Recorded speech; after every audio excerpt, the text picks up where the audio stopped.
Desabafo sobre o mercado de trabalho. Mais uma pessoa desabafando sobre o mercado de trabalho. Galera, assim, eu tenho que ser muito sincero nesse momento também, que a gente tem visto 2023, 24, 25, principalmente 23, 24, esse ano também nós já estamos na metade dele, acho que já é possível afirmar, que o mercado de trabalho, principalmente na área tech, ele está passando por grandes mudanças. Tem um outro post aqui que eu estava lendo mais cedo, que também reflete um pouco isso, mas aí num cenário mais pra gringa. Talvez eu faça um comentário dele, mas realmente é um momento que a galera, as empresas, elas não estão querendo contratar muito por causa, né, de questões mais focadas ali nos gastos, né? O ano de ali a gente tem todo influencer tech, eu não me considero um influencer tech, mas você vê nos vídeos da galera que é desenvolvedor comentando sobre isso, comentando sobre como, né, a pandemia mexeu com o ambiente de desenvolvimento, transformando o ambiente de desenvolvimento em algo exageradamente frutífero. Pessoas, o cara tava fazendo direito, passa para fazer uma faculdade de ADS, e aí o cara com 6 meses tá trabalhando, e o cara não sabe muita coisa, e depois, no final da pandemia, esse cara é mandado embora. Enfim, a gente tem vários. A Kita já falou isso, Lucas Montano já falou isso, Devin já falou disso, o Gustavo Caetano já falou disso, a Kipper eu não sei se ela já comentou, mas você vê tem vários comentando, né? Então, assim, é um momento muito, eu não diria crítico, porque ainda a gente vê vaga. O que acontece é que eles estão mais criteriosos. E, porra, aí é muito difícil você mensurar o que tá certo e o que tá errado. Vamos ler o texto, vamos dar uma entendidinha aqui. Ontem, 24/6, esse texto foi escrito há 13 minutos atrás, então hoje, vai deixar o vídeo datado, mas hoje é dia 25 de junho, né, de 2025. Então ontem, 24/6 de 2025, após realizar uma entrevista para uma vaga de desenvolvedor full stack júnior e fazer o teste técnico, recebi uma mensagem no WhatsApp me convidando para conhecer o escritório em Copacabana. Moro a 1 hora de distância, pois a diretora da empresa queria me conhecer melhor. Cara, se eu recebo uma mensagem dessa, eu não li o resto do texto ainda. Eu já acredito que eu passei na entrevista e que eu tô indo conhecer a empresa porque eu vou trabalhar nela. Então, eu acho que já entendi o que rolou aqui, mas vamos lá. A reunião estava marcada para as 11 e cheguei às 10, mas a reunião só começou às 11h40. Aí você foi júnior, né, cara? Você tem que chegar... Pô, se a reunião é 11, você não precisa chegar com 1 hora de antecedência. Chega ali, 10h30, 10h40. Acho que daria pra você... Porque aí, mesmo que você esperasse um tempo aqui, você chegou, foi pontual, mas não chegou tão adiantado, pois a diretora estava em reunião. Pois, e isso aqui pode acontecer. Eu não estou defendendo, mas eu acho que aqui foi uma falha. A questão da hora, principalmente, é uma falha muito mais sua do que da própria empresa. Estavam presentes eu, a diretora e um dev. Primeiramente, fizeram algumas perguntas básicas de RH. Fale sobre você, seus destaques, etc. Depois de 15 minutos de perguntas, a diretora começou a dizer que não poderia me oferecer o valor da vaga, 5.000 CLT. Pois a empresa estava passando por dificuldades financeiras, sendo que tanto na descrição da vaga quanto na entrevista anterior esse valor havia sido confirmado. Pô, aí eu acho que houve um pouquinho de má fé da empresa aqui também, hein? Tudo bem. Eu disse que aceitaria uma redução, então ela mencionou que mudaria a modalidade para PJ e que me daria um retorno hoje. Hoje recebi uma mensagem do dev via WhatsApp dizendo: infelizmente a empresa desistiu da vaga por questões financeiras, etc. Caraca, velho. Puta que me pariu. Sinceramente, nunca vi uma empresa tão amadora na minha vida. Isso me desanimou bastante, já que estou há 7 meses desempregado e realmente estava animado com a possibilidade de ser contratado. Só não desisto na área porque realmente eu amo isso e já investi um puta tempo na área. Sou formado em análise e desenvolvimento de sistemas e atualmente estou cursando uma pós-graduação em desenvolvimento full stack na PUC. Infelizmente o mercado está um lixo. Agora olha só, esse comentário aqui, ó, esse texto aqui. A gente já vai para algumas conclusões sobre esse texto, né? O reemployment colombiano brasileiro, aí tem um monte de coisa porque o processo aqui, esse aqui. Sério, galera, fiz umas 10 entrevistas. Por que o processo de uma vaga na gringa é tão insuportável? Sério, galera, eu fiz umas 10 entrevistas nos últimos 2 meses e todas elas eram entrevista com RH, take home ou entrevista... Take home é quando eles mandam um projetinho pra você fazer. Ou entrevista técnica com Lead Code, ou Day Lead Code, ou também. Essa próxima etapa varia de empresa, mas a maioria foi entrevista com um técnico de SD ou qualquer bullshit que não utilizam o PR em prod, entrevista com o cliente, espera da resposta. Das 10 que eu fiz, a maioria eu morri na parte de SD, das que perdi da parte de Lead Code, era uma coisa nível tipo Amazon, Google, para trabalhar em uma startup que ainda vive de dinheiro de investidor. Isso é muito frustrante. Quando eu faço processo seletivo aqui no Brasil para o meu nível, sênior 8 anos e XP, geralmente é entrevista com RH, entrevista técnica, entrevista com o cliente, receber a offer ou um vácuo eterno. Esse vácuo eterno aqui é muito comum e eu me questiono realmente, por exemplo, as empresas que utilizam Gulp, por exemplo. Eu não estou aqui fazendo propaganda, né? Eu não recebo respostas de nenhuma. Outro dia eu loguei na minha conta na Gulp, é até antiga, e eu vi lá processo que eu tentei, sei lá, 6 anos atrás e parada na primeira fase. É muito doido isso. Aí, é lógico que a gente vai clicar também. A grande questão pra mim é que eu me candidato para 70 vagas no Brasil, com meu tempo de experiência eu receberia em torno de umas 10, 20. Por mais que das 10, 20 eu receba 15, eu receba vácuo de 15. Ainda são 5 com retorno positivo. Quando a gente vai pra gringa, recentemente eu recebi um convite para entrevista técnica depois de meses. É uma parada de merda, sem contar que todo o processo da gringa é cansativo pra cacete. Lead Code pra mim é uma das paradas mais insuportáveis que existem. Para mim parece um problema sem solução. Eu não consigo pensar em uma solução boa para processos seletivos. Então, você percebe que lógico, um texto, a pessoa está falando sobre uma forma que a empresa lidou com o processo seletivo dele, bem amadora. E no outro, o cara está reclamando que o processo seletivo já é criterioso demais. E de fato o que eu sugeriria é, cara, se prepare para entrevistas na gringa, porque as entrevistas na gringa não são tão simples.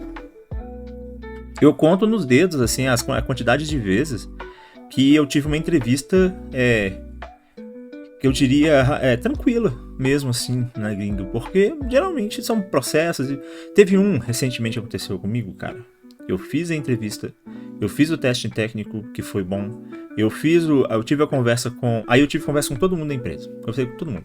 Conversei com o CEO, com o CTO, com o Tech Lead, com o desenvolvedor, com o outro desenvolvedor. Fui conversando com todo mundo.